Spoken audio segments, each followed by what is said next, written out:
joining us. We are here to talk about the global 3D printing community and local 3D printing communities also. So we have a group of panelists from around the globe, and I'm going to kind of introduce them as they curve around the world, and then come back to myself afterwards. But I guess actually I was going to start with Joe, but actually since the date line's closer to Billy, I'll actually start with Billy, if you don't mind introducing yourself. Sure. Yeah, hi, I'm Billy. I like making stuff and I am very active in various online and face-to-face communities. Yeah, I'm working on some random little projects, but the coolest at the moment, I think, is a printer that prints in felt. Ooh. That's awesome. And Billy, if you don't mind telling everyone like approximately where you are. Oh, I'm in Brisbane. So the sun has not risen yet.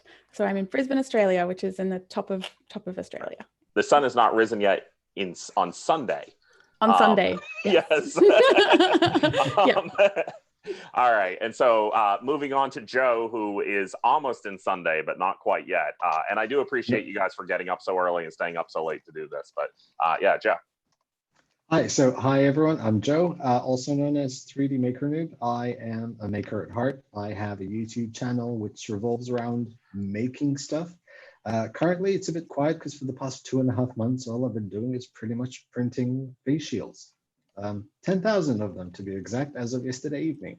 Yeah, nice. Yeah, that's all. That's awesome. And I'm from Malta. The sun has set already here on a Saturday. And for those that might be geographically challenged, Malta is a little island in the middle of the Mediterranean, right? So and it's not Italy, just right, just and saying. it's not Italy. It's not. It's Italy. very close Just to saying. Italy, but yeah. All right, Chris. Howdy. Software dev by day, maker the rest of the time. Basically geographically based around Pittsburgh, Pennsylvania. With my buddy Ryan, we founded 3DP PGH a few years back, and when this whole thing kind of fell upon us, we ended up going into production and doing the same thing, just cranking out face shields. And but the rest of the time, we're just doing cool things. We run 3DP PGH, which is a local 3D printer meetup group, and then also help out with the Cranberry Maker Fair up here in Cranberry Township, Pennsylvania, just north of Pittsburgh, and just all the usual maker stuff, and just trying to survive and get back to being able to get all the supplies we need to make the cool, fun stuff we like to do. All right. And for those of you that are Make Magazine fans and subscribers and Maker Faire followers and things like that, you might actually recognize Chris and Ryan. They are ex-3D printing Digifab testing team members that helped put together all the old Digifab issues for us. So I'll continue on with Ryan. So welcome, Matt. Thanks for having me. I'm Ryan. I'm broadcasting live from my in-laws' spare bedroom, and I'm jealous of all the cool 3D printing gear that my fellow panelists have, which I have in my house. So Chris covered a lot of who we are at 3D PGH. I'm a spectroscopist by day, so I shine light on stuff and design tools to measure how that interacts between light and matter. But the fun stuff is what I get to do at night with 3D printing and other making components. I've made a Barbot and other sorts of random offshoots of CNC-like things. So with that, I'll turn it over. Thanks, Chris, for intro in 3D PGH. Okay, and Pooch. What's up, everybody? I'm Pooch, known as Repcord on all the things, coming at you from beautiful Auburn, California, where it's just after lunchtime, actually. So just had a nice sandwich. It's good. But thankfully, I didn't have the stress of having to be up early like some of our friends here, or staying up late. I am also the founder of Operation Shields Up. We've done 30,000 face shields at this point, and we're it's unbelievable how far we've come in just the last 2 months and whatnot. So, but it's mainly due to the support of the entire community, basically being my my manufacturing arm. And we've taken in over, last numbers I saw, I think we've taken in over half of that number as 3D printed stuff that's just been contributed from around the world, not just nationally. So that's pretty amazing. Yeah, that's really awesome. Okay, so I'm Matt Stoltz. I am currently head of community for the greatest 3D printing company in the world, Prusa Research. And previously, I was digital fabrication editor at Make. You saw me at a lot of maker fairs. And again, if you read the 3D printing DigiFab issues for quite a while there, I was putting all those together for you. But yeah, so one of the things I'm really passionate about, and what kind of brought me in with Prusa, is the community side of 3D printing. I don't think we would be talking about 3D printing the way that we do talk about 3D printing if it weren't for the community aspect of it all. And I find that very, very important. So I wanted to get everyone together to kind of talk about some of these things. But I've got a list of questions here, but I think most importantly right now in this time is like, how's everyone holding up? Like, how are you doing over the past few months? Like, this has been busy, it's been stressful, but like, I think also pretty inspiring in many ways. But how are you guys doing through it all? Do we all just jump in at the same time, or yeah. How about Joe? All right. It's been crazy. It's been absolutely crazy. People keep saying, like, as soon as this COVID thing is over, I'm gonna go to the beach and I'm gonna go travel, and and I'm just gonna sleep. Just sleep. For the past 2 months, 2.5 months, averaging 3-4 hours of sleep a night, just to have minimal downtime as possible on face shields. And it's never a matter of printing and have some extra stock. So when someone asks for some, you can just give them out. It's always literally on par. So I have 50 extra all of a sudden. Someone calls me, listen, we desperately need 100. So okay, there we go again. So yeah, it's been crazy, tiring but crazy, and also very, very rewarding. I think that's the most important thing. It's been tremendously rewarding to be a part of this. Yeah, I can echo that sentiment. I mean, I've had it, I think, probably a little bit easier than Joe, because I know he's done the vast majority of that production himself. And while we started off, producing our own, basically to get us to the point where we're injection molding, and then supplementing with the community, that's been a much dialed down part. So, for me, the challenge has been more in the logistics and the organization aspect of like having a rapid team, come together with a legitimate budget and just a crash course in management and dealing with all the joys that come with managing a large volunteer operation. And unfortunately, it's not always, smooth sailing. People get fussy, people have different agendas. Anytime you get a bunch of engineers together, everybody wants to just re-engineer everything. And so try to get everybody on board with doing the same thing is it's like herding cats, as everyone likes to say, because it literally is. Although I've never tried to herd a cat, I would imagine it is like that. The funny thing is like, I'm talking to Chris and Ryan all the time and things like that. And, the same things are echoed across their communities and so many other communities I'm talking to all the time of, the same struggles of all the logistics, plus that kind of maker me too experience of like, I can design it better, thing, and trying to re-engineer things over and over again instead of necessarily always just getting the job done. It's definitely been a struggle, I think, across the board. It's very interesting. If I can add something to that, because in the beginning we were doing the Prusa RC3 version of the shield, and the hospital wanted some iterations on that. I was working with Invent3D. After printing about 1,000 of those, we decided that it would be best for Invent3D and the community to keep on printing an iteration of the RC3 version. I went onto the 3D Verkston model because I can do it much quicker. I can do it on my own. I don't need special tooling. I can easily source all the things I need. So it's literally just the shield and the visor. As a matter of fact, 9,000 of the 10,000 I printed face shields were done here, like literally here. And it worked much better for us to work in parallel because I can just focus on one model, no logos whatsoever, just get them approved by the infectious diseases unit and just hand them out. Yeah. Yeah, the community. Go ahead, Ryan. Yeah. Oh, I can keep mine quick. So I think we've experienced a lot of this arc of all the benefits of a community from, we did community fundraising via GoFundMe.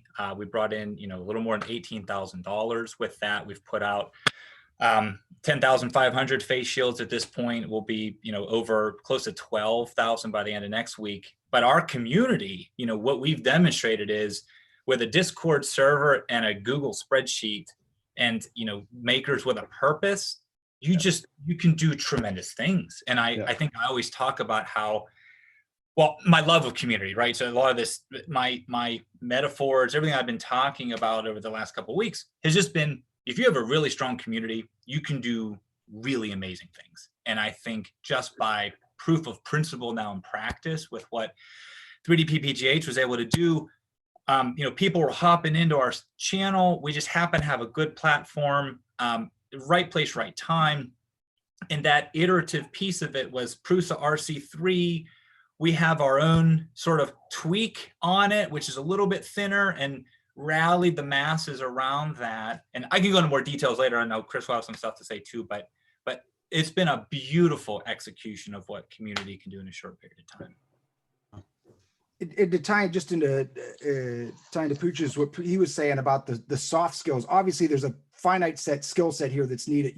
Very quickly. Well, one of the things we found is very quickly easy to come up to supply chain. There are all these hurdles that will present themselves almost immediately, but you could very quickly overcome them. But one thing, whether it's today, last year, next year, that never goes away is that soft skill set of dealing with 50 people in a room. And there's always going to be a couple that rub each other the wrong way, and trying to like smooth, grease the wheels of all the people in there. And one of the things that came down to in our group was there was a time period where I like this design, I like that design, I can print this faster. And it did come down to, and this speaking to the broader community that we're talking about now, there was a whole show your work movement where everyone said, well, I can do this. Well, I like this design, I could stack them 8 tall.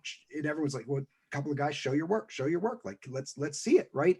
But this is a great moment for the community because stepping outside, you ruffle some feathers and you smooth some things. But one of the things we like to think about is, we have these tools. We could do amazing things with them. We could print all this world-changing stuff on our 3D printers. And everyone's been saying that since 2010. They'll be saying that in 15 years from now until it's adopted. And everyone says, what can you really do? And so I printed this little thing that I hang from my car mirror. I, did this. And you have some people that are doing really cool things, but they're not easily seen. And this is a real show your work move for what can you do? Well, within a week, there's PPE flowing out into communities all across the world immediately from a community that's literally people in their garages, in their homes, in their life, in their bedrooms, running them beside their bed, one-room apartments, cranking out PPE, which can't be done anywhere else. It's the factories are taking a couple weeks to spin up and change. It's a real, for the maker movement and especially the 3D printing community, it's a real show your work movement that has finally, there's that like one hot button. What did you do? We did this,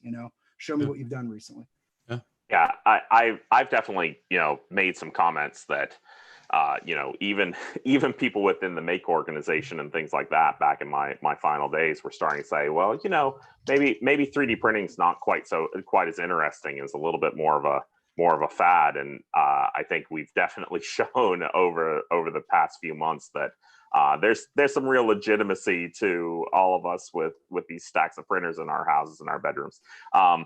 So Billy, I don't want to leave you out of this. I know Australia hasn't been hit as hard, and you haven't had to kind of mobilize as hard on the side of like printing all the PPE, but I know you've been kind of inspiring people and doing some stuff with the sewing side of things, and explaining how to sew masks and things. But how has it kind of been like looking from the outside in on like how all of these communities are rallying around and working on this around this technology that you love so much?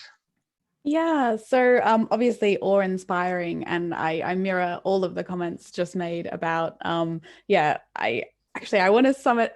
I was on a live stream with Dave Gaylord from Matter Hackers a few weeks ago, and he said, if there's ever been a time for 3D printing to shine, this is it, because we have the distributed manufacturing kind of thing where we can just rapidly respond to a need.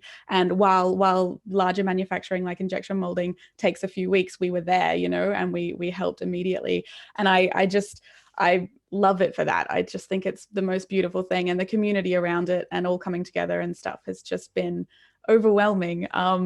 And yeah, it's been so lovely to make so many new friends through this process as well. But on the Australian front, I suppose we have been really, really lucky. We were able to flatten that curve pretty significantly. So I helped with one of my friends, Brody, who set up most of it, but we had a little Discord server and some regular catch-ups with lots of different people making face shields here. And we ran into a few bureaucratic nightmares. So it was a little bit tricky because the hospital staff didn't know what would be approved. And even though we had the approval and we had it from the right organization here and everything, it was a little bit difficult. So we ended up only doing a few thousand shields, like 2 to 3, somewhere in that realm. But it which still is an amazing, significant thing. But our normal supply chains caught up by that time. And we had, I don't know, 11 new cases yesterday in the whole of Australia. So we are really doing very well. We've been very lucky. So yeah, I suppose looking in, I have so much, my heart just goes out to everyone in Europe and America and everywhere else as well. Like, it's just been such a crazy few months for everyone. Yeah, and I've been so awe-inspired by these people on the call and many more, and all the amazing efforts that you've done. Yeah, and kind of echoing, and something that you and I have actually talked about many times on some of the Friday night calls and things like that. But I definitely see exactly what you're saying there, that about the manufacturing side, which is 3D printing really like caught up and it was that stopgap. But more than one of you have already started talking about moving on to injection molding, and that's absolutely the right way that it should be happening. Like, there's a certain point where us continuing 3D printing shields over and over and over again doesn't necessarily make sense. That we move on to injection molding, but start thinking about what's that next piece, what's the next thing that we can necessarily do and help and get going, that will fill in gaps before like the injection molding side necessarily catches up on that too. Yeah, so I made like a little phone holder for a light, which I just thought was a neat thing that I wanted to do for crafting. But then I got a message from a really large e-learning organization that said, we have teachers who are not used to digital tools at all, and they are desperate for easy solutions, and they can write on a page, like that's their natural, it's like a whiteboard to them. But then like doing sums and stuff on a Zoom call with your mouse is like really difficult, or trying to teach art is just so hard with just a mouse. And if you're not comfortable with digital technology, and not everyone is, yeah, they're really struggling. So they reached out to me like, hey, can we highlight this model and share it? And I'm like, yeah, go nuts. So yeah, I agree. Like, it's now in Australia, it's those other little things that make life easier for, yeah, it's not just like saving lives now. It's like, how do we benefit the situation in other ways? Yeah. We've been, sorry. Go ahead. We've been getting, so we transitioned probably about a week and a half ago from kind of the active hospital. We still feed a little bit as hospitals make requests and stuff like that, but to more the back to work crowd now. And so we're seeing a lot of requests from dentists and food packers and delivery people and all that stuff as well.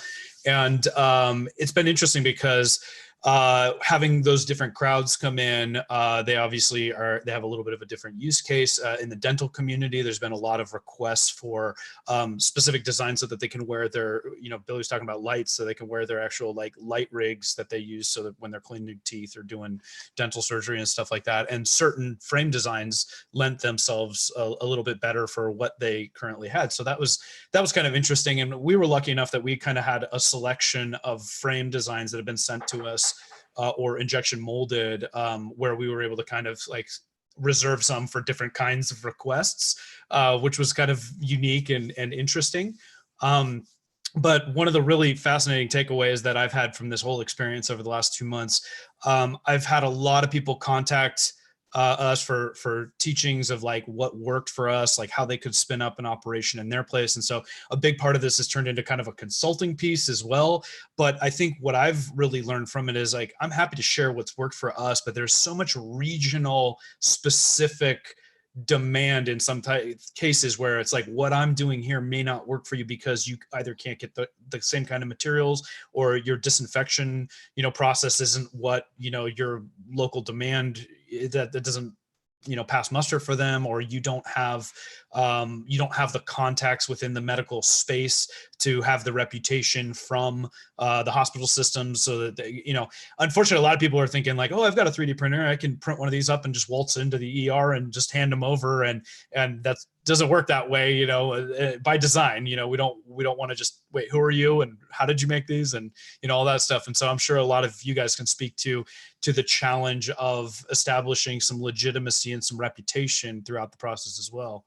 Yeah, I'd like to carry or echo some of those comments that Yoey would say the same thing I would hear when people refer to 3D printing Pittsburgh and 3D PPGH. Usually they start and say, so what your company is doing. And we usually say, well, we're really a bunch of hobbyists, and on the spectrum of things, we're really like one step above a bowling league, right? We're kind of, someone's bowling right now, we're ready to get nachos and continue on. So it's strange, but I think stepping in, we sort of asserted that we're here to bridge a gap, and with that gap has hit these evolution arcs, and we are also on injection molding, and we kind of clearly saw it as there's going to be a story here with a beginning, a middle, and an end, and we're now in that toward the end of that story, I think. And how do you've created something, right? You've built something up.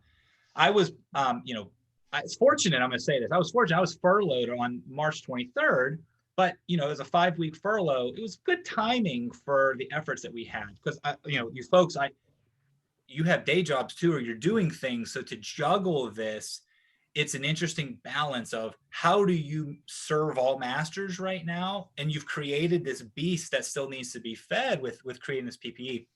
So that part, when you now describe to them, you're one step above a bowling league, here's some face shields and some medical PPE, you learn that. And we have an eclectic group of folks that, we have folks who do medical research or scientific research at colleges and universities. We have students, we have, we're a community, and we have all sorts of folks. So it was a lot of good direction. We got feedback from hospitals quickly. We knew what worked. But I think our approach to, Pooch, is your comment about the consultation, we just simply said, we're going to make what people request.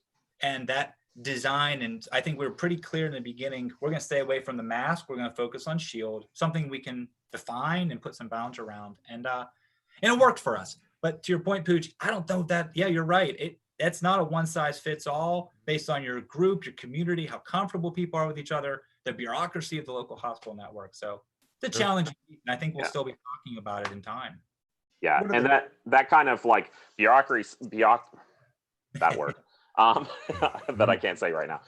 But all the problems that come in with are these like a legitimate product and everything else was definitely something that we saw at Prusa, and really kind of worked towards like putting some answers and solutions behind. So we have now had our face shields, the RC3, independently certified as being a usable for medical medical situations. Yes. Yes. And we also did the research on the sterilization side of things and everything else, because we saw that as very, very important. So kind of talking about the community and everything around this, it's been interesting, and I know a lot of us have talked about this, that like, because of everything that's going on, the normal events where we see each other, like we're not at Maker Faire right now, right? Or last weekend, Pooch, Joe, like, next weekend we should all be seeing each other in Prague, right? But I wish so badly, man. Yeah, really exactly. Do. But unfortunately, that's not going to happen. And I had these high hopes I was finally going to meet Billy like face to face at Murph in April. And of course that didn't happen, and things like that.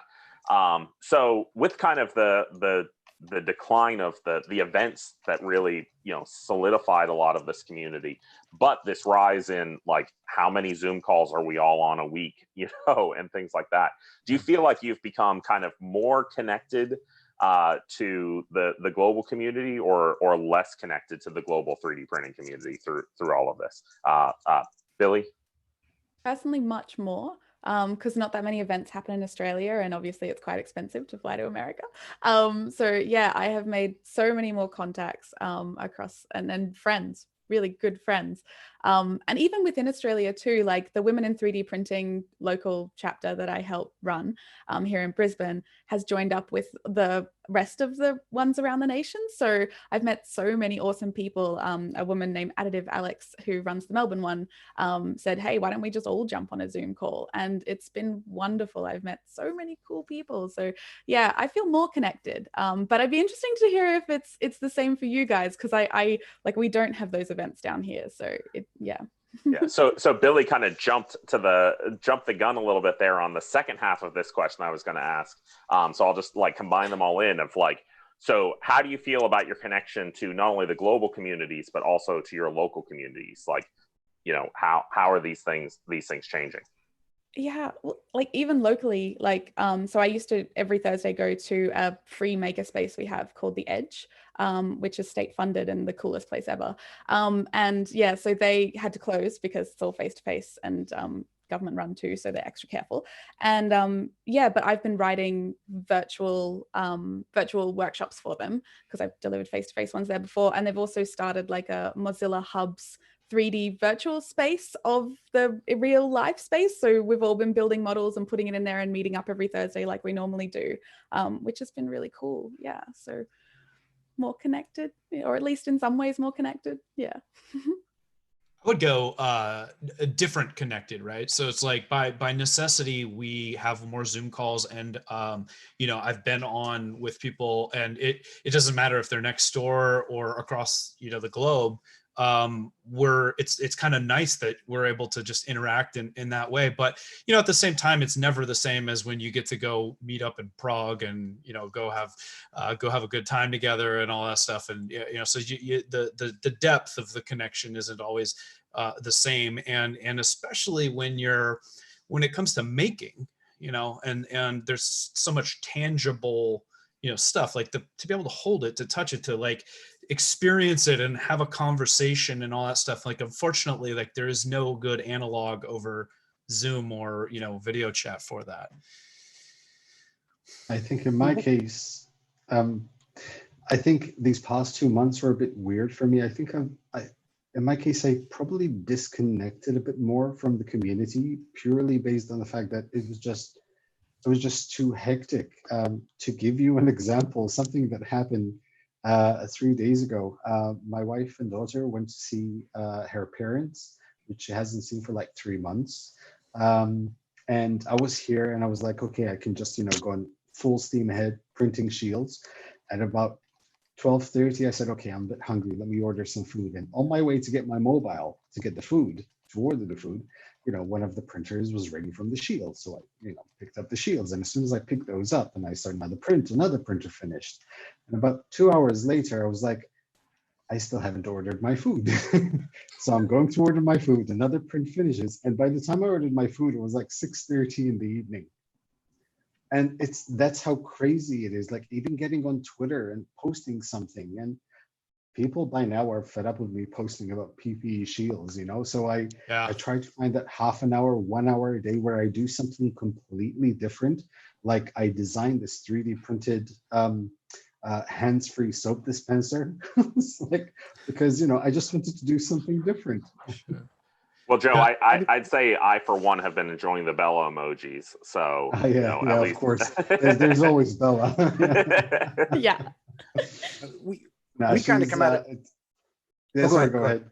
No, go ahead. Go ahead. Like my Bella is my sort of my outlet to everything. Like, okay, I need to get out of here. Bella, let's go for a walk. Or I'll just literally, she's usually just sitting right behind me, sleeping. She has her bed. I'll be sitting down doing something. She'll look at me and I'll just lie down on the floor next to her for like 5-10 minutes and just cuddle up and just, man, that's it. I'm done. Okay, now back to work. Dogs are the best people. Yes, absolutely. Agreed. We kind of come at it from a weird angle, and we've seen some like slightly weird things because our whole thing, I mean, we love, like at Murph, you go out afterwards, you have that moment at Goshen Brewing where something crazy happens, you run into someone, all these stories. I mean, Matt, we have stories with Matt from over the years that you won't even believe. But our whole thing was we wanted to create a local printing meetup group in person here because everything was happening online, right? Everything was forums and Facebook groups, and they're fantastic. We can't recommend them highly enough. But our idea was if we could just get 30 people in a room, even if we could get 12 people in a room that were all into this, we could sit down and talk. And then you have a local group, and now there's 2 or 3 of you working together and sharing ideas, and you don't have to go online and deal with some of the slightly toxic stuff. Plus, when people are dealing face to face, a lot of that stuff works itself out because you're dealing with real people. No one's hiding behind anything. Like, it's all out. It's all out. Because right? say it to my face, right? Say it Right, to my face. Yeah. Right. Yeah, And so, people aren't afraid to get punched on the internet. Yeah. So. right. I mean, so our whole thing was we wanted to have it in person because that was something that we couldn't find. So we had spent all this time building up this group, and we've had, a pretty decent turnout over the years. And then we have an online forum that there was some talk going back and forth. Now this happens, everyone's looking for an outlet because they're stuck at home all day. So what we've actually seen is even on a local level, globally, definitely just as connected because we're still in the same groups, reading the same lists and everything, maybe a little bit more because we have that extra need for some social outlet that we couldn't find before. You can't go to the gym, can't do anything else. So a little bit more energy goes there. But one thing we have seen is some people have joined. We've got a lot more contacts that, oh wait, you guys are doing this. I have a printer, I can help. So there has been an uptick even in the local community. We've seen that probably double or triple. And on top of that, the quality or like the tight knit of the relationships has really started to cement itself. Whereas before you meet up once a month, it's the in-person thing. You talk to each other throughout the month, but really it's that one night a month where you have that concerted meetup. Now we have discussions that are like 5-6 days straight, bing, bing, bing, bing, messages back and forth all day. People are getting printers fixed in less than an hour with help from the guy down the road. And on top of that, we have a whole group that's nothing but educators. There were 6 or 7 teachers from schools that were working with school printers to print PPE. They've now said, we're going to be teaching online. We have this. Should we all just work together across our 3 school districts outside of policy and everything else? What can we do to create a great 3D printing education thing that we can all use? And if I do a little bit of the work and you do it, we're not all stuck doing the lesson plans. We can kind of team up. And so there's a whole side channel now that's just working on a local 3D printing and digital fabrication education initiative that sprung out of this thing that you got now a dozen teachers, kind of chatting with each other and working from that. And that's part of what's been really inspiring is you have this like little seed of an idea years ago, and now it's become like grown and now it's really like a garden that's kind of bearing some fruit, and it's kind of interesting to see. But even on the local level, we're seeing a huge increase in not only quantity, but quality of community, due to this. I'd like to add a little bit on that from our local side. I can't keep up with social media as much as I would like to. And I think I echo, Joe's comment about just being drained and the experience of these last couple months. My kids and my wife, they've been home, right? That's been the routine. And for me, and many of you, I feel like, it has done nothing but accelerate. And, people talk about I'll say just a general statement. Oh, I'm just tired of being inside. I need something to do. And I'm thinking the other side, oh my gosh, I can't wait until I have absolutely nothing to do. You'll never have nothing to do because that's the way your brains are wired. But from the community side, a couple of things I want to point out. Some of our folks, it was that, I don't 3D print, right? As makers, what we do in our basements and our garages, that's not a normal thing if you walk down your street, So people say, I don't have a 3D printer, how do I help? And from our standpoint, what we did is, all the elastic, we just crowdsourced some of that for people to cut them for us. We couldn't find the PETG as far as the facials go, but polycarb you could find. Well, that's not an easy thing to laser cut. So the community was cutting them with scissors. We'd give a form and a Sharpie and a pair of scissors, and, all this stuff came back. So it's sort of this secondary piece on the maker movement. Those same people that support you and encourage and think this stuff is cool, they had an opportunity to help in some way in this effort that we had going. And then, that impact in the community, when you stop at the gas station and slide some cloth mask ear savers under the counter, it's the weirdest thing, but all of a sudden there's that connection on a daily basis that, the subway workers would never receive these cloth ear mask things. I think we're all looking as a way to help. And I think there's little offshoots of that break out in the community more than just the frontline workers. It's engaging your neighbors. It's engaging the people around you. And the last part I'll make is that there's been this like 6 degrees of Kevin Bacon where all these people now that I kind of knew, it's like you're connected now in some way because our networks respectively have just grown because people will say, oh, I heard about this. Here's my friend who likes 3D printing. He should talk to you. So we've learned a lot. We could probably write a book on what we would do differently, but it is amazing. And even all of your collective efforts, just how successful you've been in what you're attempting to do. Because I don't think anyone this was in our plans a year ago at Murph. We would have been saying, hey, what are you guys doing a year from now? Oh, we'll be pranking out a lot of PPE. No one would have said that. I mean, the community aspect of this whole thing has just been through the roof. Like one, were it not for that, I don't know, like my experience and just mental sanity and stuff would be completely different, because there was a solid month where it's like I wasn't even allowed to see my kids. My my kid's mom was very, very strict about quarantine and all this stuff, and just by virtue of like handing these out to first responders and stuff like that, she just wasn't comfortable with any of that, and I wasn't really prepared for that, so that was really tough. But as the story grew and got out there, like we got to this point where we were just drowning in love, is what I like to say, where it was like there were just more people that wanted to help than like I could even, and it became stressful to even try to figure out what to do with, because it was like a perfect storm of factors that allowed us to be allowed Operation Shields Up to be successful. The fact that so many people are furloughed or out of work and looking for some way to participate in some meaningful way. People were just showing up at the door, even though we literally couldn't allow them in because there was restrictions on how many people we could have in the place, and all this stuff. And it's a terrible feeling to want to have to turn somebody away that wants to just help. But unfortunately, like that was part of the story and, part of the challenges. And so that's what also made it grow way bigger than I imagined. Ryan talks about, like, I sat down, I thought I was gonna make a couple hundred of these while sales were slow. And it was just this nuts story about like how, somebody at my makerspace saw me doing it. Hey, can I help? And then 2 became 4, became 8, became 10, became 12. I mean, it was just like snowball effect. And, I was not at all prepared for that. It was just go for the longest period of time.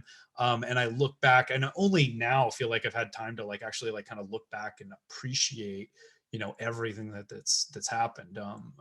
It's been just an amazing experience. And I absolutely, say Shoulders of Giants couldn't have done this without the immense support from the community, whether it was people sending us stuff that they had printed, just showing up with food to feed the volunteers, just bringing us filament or elastic or any of the, or alcohol or bleach or any of the little consumables and boxes, like just every little component that you don't even think about that go into this. Like there was somebody along the way that just kind of stepped up. Like Home Depot just showed up with a bunch of racking for us to put our 3D printers on. And it was just, oh man, like I really wish I had a better ability to document all of that. Like if it was a documentary crew just following around, there's all the amazing stuff that happened. And we talk about social media. It's like at first I was doing the best I could to get it out there and all this stuff. And unfortunately, the story or people's tolerance for it out there has kind of grown stale. And so it's like I don't want to keep inundating, but it's tough because it's like the need was there for a lot longer than I think people's acceptance or wanting to hear it was. So that's also been an interesting challenge. I don't know how the rest of you guys feel about that. Yeah. So this need to kind of bring a lot of more local communities together, especially for this distributed manufacturing and everything else, was one of the big things that pushed our developers at Prusa Printers to kind of create our group section. Like it was something that was back channeled for a long time, and we knew was in the pipeline eventually, but with everything that was going on and seeing groups like what you were doing, Pooch, and obviously 3D PPGH, we wanted to kind of build these groups faster. So we kind of steamed ahead with getting groups done right away. And now there's hundreds of groups on Prusa Printers around the world that are working together to do PPE in localized manufacturing rather than just always going through companies. And it's really been amazing to see how universally this has come across around the world. of all of these things happening. Matt, real quick, you I feel like you've been hosting this whole thing, but I know you've been very intimately involved in running your own operation. You haven't really told any of us about any of that. Yeah, so I've been helping out with some other groups. I haven't necessarily been fully running my own operation. I've been working with some universities that are in the area, which has been nice because I've been letting them. So I recently moved. I moved to Maine in November, and so my kind of like local network wasn't huge. But I had started already kind of talking to some universities in the area to talk to them about, you know, what they were doing with Prusa printers and things like that. And, you know, as this went on, you know, we kind of got back in contact and they were like, hey, we're doing PPE. Is there anything that's going on? And so I jumped in and helped in some of these local communities. And, you know, we've been cranking out lots and lots of face shields in a similar way as to Billy in Australia. Thankfully, Maine hasn't been hit that hard as a state, although unfortunately some things are ramping up, and you know, not to get in the politics side of things and everything else, but Maine is a very seasonal state, and season is on us now, and I think we're opening up a little bit too early and too loosely.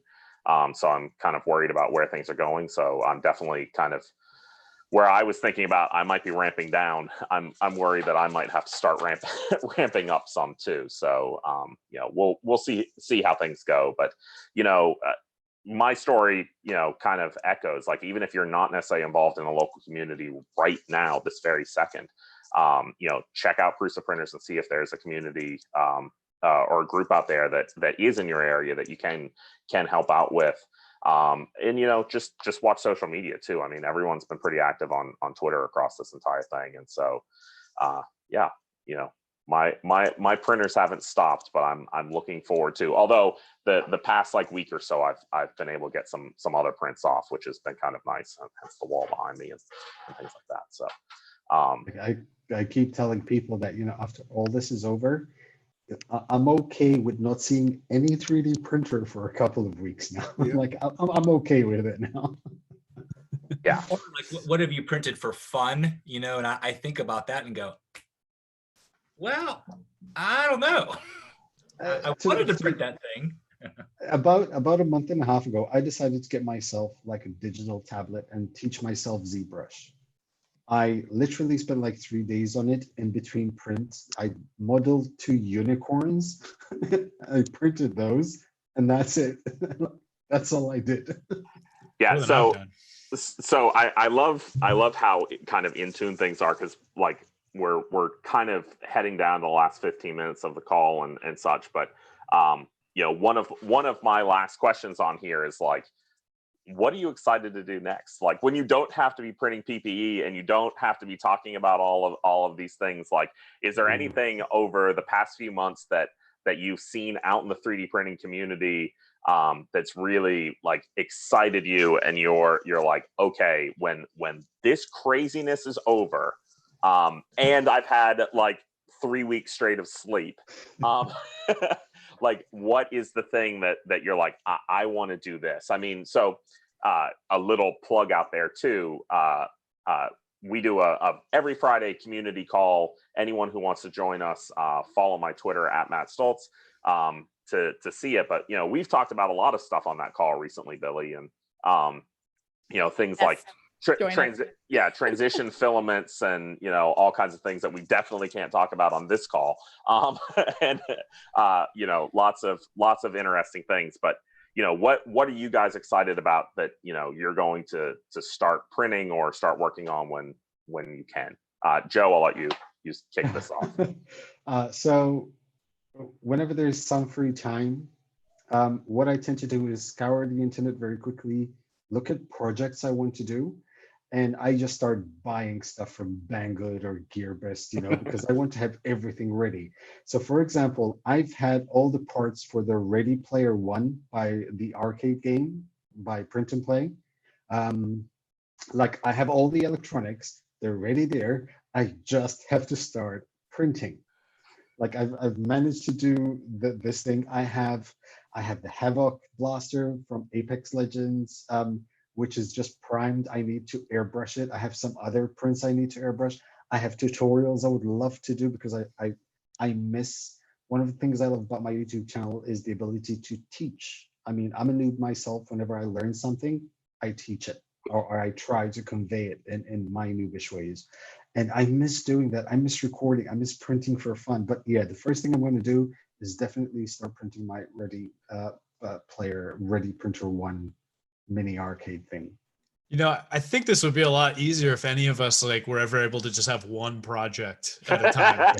Because it's like I've got 5 half-finished things. Well, I also want to keep on learning ZBrush. Yeah, I forgot about that. Yeah, there's a reason why I didn't mind devoting the last quarter of this call to this one question if we needed to, but no, there's way too much I want to do, just way too much. Like, I don't care if summer's here. I could care less about summer. I want to have fun, you know, with my printers. Like, I want to make stuff. I'll speak to the you know, the manufacturing geek in me. I'm more excited about actually having some time to work on some tooling upgrades for the equipment that I use for Repcord on the regular. So we're looking at kind of some smart automation systems, some belt feed, some improvements to the printer farm to you know, better manage that kind of stuff. I do a lot of laser cutting, and so exploring like doing an actual like belt laser is actually really interesting to me, and that's got some interesting technical challenges due to the, you know, rigidity requirements of that and stuff like that. But you know, a lot of those are kind of you know, less artsy and more functional. Like I love functional stuff, but you know, I can appreciate it's funny, art in all of actually. its forms. Just today, I bought myself, I started looking around to see what I needed for this idea to do like a belt Prusa Mark III. And I found that they're called conveyor rollers. And I found two 30-centimeter conveyor rollers. I want to try to make one of my Mark IIIs as a belt printer. Do Because it. I keep thinking to myself, the next pandemic hits, I'm ready. Exactly. Joe, let's have a little conversation afterwards. But on the kind of automation side and things like that, like Billy, Chris, and Ryan have heard me, you know, Chris and Ryan for years now, Billy over the past 6 months or so, just the kind of constant rant of, you know, the 3D printing and maker community has been amazing, and you know, they put their heads to a thing, and we can make really amazing things. I mean, if you look at how far 3D printing has gone in the past 10 years, it really kind of shows that. And I'm kind of on this thing now of you know, it'd be nice if some of the 3D printing community would stop making the next iteration of a Core XY and put some of that brain power towards like robot arm automation, and you know, building ourselves a great robot arm that, you know, has the ability to kind of simplify some of these things. Because really, you know, a lot of these belt things and things like that are a matter of like just wanting to get a piece off of a build plate. But if you could just have a robot arm that pulls that piece off of the build plate and presses the button, you know, you could have that monitoring multiple different printers and, you know, things like that. So I'd be happy if the robot arm does coffee in the morning. Yeah, and why not? I mean, we were at Prague Maker Faire last year, and they took some of the robot arms off the assembly line, and they were making to do the shots. At Maker Faire. So Billy, what are you excited to be working on? Oh, so that felt printer is one, but I also have been doing some video tutorials as part of this workshop that I've been writing for the Edge. And yeah, so I've been wanting for a long time to get into making videos. People have been nagging me to. And so I have one in the works on making your own custom gradient filament using Dasmia's an altered strategy of Dasmia's way to do it. So you could just print your own filament and you make it gradient, which is cool. And then, yeah, a bit of bookbinding, a cyber deck, I don't know, lots of random stuff. Yeah. That's awesome. I like blending stuff. I think I wanna like bring other things into 3D printing again. I really enjoyed that early on into 3D printing, like with the fabric printing and stuff. And I think I wanna, bring some of my other skills into 3D printing again. And you inspired me yesterday with your specific fabric printing, so I'm keen to try that. Yeah. I'd love to see someone run with it. How about Chris? I know you've been working on some play furniture for your son and and things, Yep. and trying to do some making outside of 3D printing to get a little bit of break. Yeah, so like in between all the printing runs and everything else, and the packing and bagging and polishing and, you know, getting quote unquote product ready to get delivered, I just needed something to take my mind off it. So I've been doing a bit more woodworking and now getting into like trying to find which resins are great for optically clear stuff. And Billy's been a help there, and, you know, Matt's been a help there, and just the community has been great about like assisting with that, but doing a decent amount of woodworking. I've got 3 or 4 printers that still need to be finished that will probably get finished at some point before Christmas. And then hopefully, fingers crossed, let's be honest, probably one of them. And then other than that, like looking forward to, one of the things is just kind of going back to like the very beginning of the question, like looking forward and like ordering the stuff off of Banggood. One of the issues has been people needing replacement parts that we can't get in a quick fashion. So kind of like having fun, turning some machinery around and like repurposing things so that instead of ordering it, we can make it in a few days. And one of the things like hot end, like the molds for the hot end socks and all that, being able to basically, it's not great. Let's be honest. It's not going to be as good as ordering it, but if you can't order them and get them here quickly, and we could just do our own, and turning some of the old early beta like printer bought paste extruders into, you know, just pushing the silicone down and putting it in there, like some of the open source stuff that we could take and repurpose, getting some of that stuff. That's like number 2 on my project list right now, is getting that kind of working and automated so that we could start cranking some of those out so that we can, if heaven forbid something happens in the fall, or just for fun, just have a local stock where we can, you know, start cranking some of this back up. So it's a fun project. We can do that. And we can also happen to squirt chocolate and cheese and other stuff out of it for other uses. So it's like one of those multi-purpose, I can make food or make the other, but, you know, Perfect. kind of ways of doing all that stuff. Nice. Ryan? You're muted, Ryan. So usually I'm not the guy on mute, and then you hear everything else behind me. So I have many bins on my shelf full of Banggood and AliExpress parts waiting for projects to be completed. So if I take all of those aside, my wife's a very tolerant woman, and I had purchased a secondhand Rabbit laser back last year, and that was delivered to my garage to support our efforts. So I'm going to find something to make use of that laser cutter that's in my garage right now. And specifically, I've been working on a cocktail bot. Had a little variant of it we used internally, just in our neighborhood. It was a lot of fun. And then I'm also really passionate about open source scientific equipment. So this has shown me that at least, you know, when you align someone who's passionate with something that can provide value, we focus on the shields, but, you know, one of my skill sets that would be helpful to apply is more on the instrument side. So this has been just sort of interesting to see, hey, why not, you know, try a hand at that? So I love the open source science, and I like drinking things, so the cocktails. So yeah. That's Do you what know Jedi Jeremy? You don't know him? I'll have to introduce you to. He's also into open source science equipment. Yeah, and- awesome. Love it. Yeah, I'll intro you. It was somebody just posted an open source pick and place machine. It's not exactly science based, but I was like really impressed with that that piece. That's on my list of things to look at when I get off here too. All right. So unfortunately, while this has been great, the time has flown by and we've got to start wrapping up. But I wanna just have a quick thing real quick. Anyways, I'm going to go through, start with Joe. But if you could all just tell everyone your Twitter handles, that way, if anyone wants to, you know, follow you afterwards and find out more information. So Joe. It's at 3D Maker Noob, both Twitter, YouTube, Insta, Facebook, whichever. 3D Maker Noob. Pooch. Yep. At Repcord, REPKORD. Repcord on all the things, Facebook, Insta, et cetera, et cetera. Billy. Billy Rubin Make on Twitter. It's probably the best one. Chris. CJ Yowie, Charles John Yankee Oscar Hotel Echo, and if you're looking for the group, it's 3DPPGH on Twitter. And Ryan. Yeah, it's my name, Ryan Priori. Good luck with that one. But RYAN. And I don't know the whiskey tango, so I'm going to give you RYANPRIORE. All right. Well, guys, you, I really. Yeah, I'll get there. Oh, Oh, did you have something, Billy? no, you She should wanted do you to yours. plug yours. Oh, yeah, no, I absolutely will. I want to thank you guys all for coming. I really appreciate all of this. So yes, I am Matt Stoltz, at Matt Stoltz, super easy, on on Twitter, STULTZ. You can also find me on prusaprinters.org. And, I'd like to thank everyone for being here. And I'd like to thank the boss man, Joe, for, helping out with everything that he's done to make all of this possible, and a big reason why we're all here talking about PPE.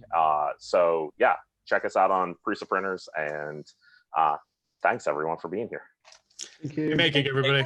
Bye. Thank you.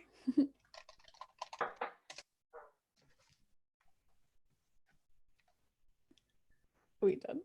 No, I think we're still going.